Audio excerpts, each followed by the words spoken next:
আপনার কাছে একটা ব্যাপারে জিজ্ঞাসাবাদ করতে আসছিলাম। জি, কি জানতে চান বলেন। আসলে আমি জানতে চাই আপনার চোদ্দটা এত সুন্দর কেন?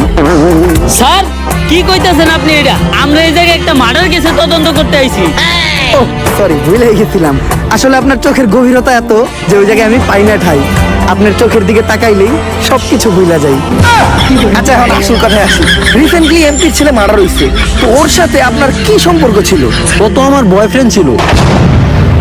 বয়ফ্রেন্ড? তাই ওই খুন করছে, ওই হারকিউলিস ধর হবে। স্যার, ও তো আমার বয়ফ্রেন্ড ছিল, এখন তো নাই, এখন তো আমি সিঙ্গেল। সিঙ্গেল? আমি জানতাম তোমার মতো একটা মায়াবী মেয়ে কখনো খুনের সাথে জড়িত থাকতে পারে না। তুই হুদাহুদি ওরা সন্দেহ করছিস। আচ্ছা, তোমার আর ওর যখন রিলেশন ছিল তখন তোমার আর ওর ভিতর কি কি হয়েছে তদন্তের জন্য জানতে চাইছিলাম। এই ধরেন কিস। কি কই ছিলাম না ও খুন করছে? ওই হারকিউলিস ধর হবে। আরে স্যার, আমি তো ফোনের মধ্যে কিস করছিলাম। ও ফোনের ভিতর কিস করছিলেন? কইলাম না ওর মতো একটা মায়াবী চেহারা মেয়ে কখনো খুন করতেই পারে না। তুই হুদাহুদি ওরা সন্দেহ করছিস। কি বলি? আচ্ছা, ওর সাথে আপনার শেষ কবে কথা হয়েছিল? ওর সাথে আমার শেষ কথা হয়েছিল আমার বিয়ে হয়ে যাওয়ার আগে। বিয়ে? তোরে কইছিলাম না আমি ওই আসল আসামি ওই হারকিউলিস? তুই কইতাছস এরকম একটা মায়াবী চেহারা মেয়ে নাকি খুন করতেই পারে না? ধর হবে।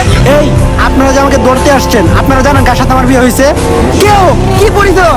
ইন্সপেক্টর বরবাদ কাউরে দেখে ভয় পায় না। ও হলো সেনাবাহিনীর কর্নেল।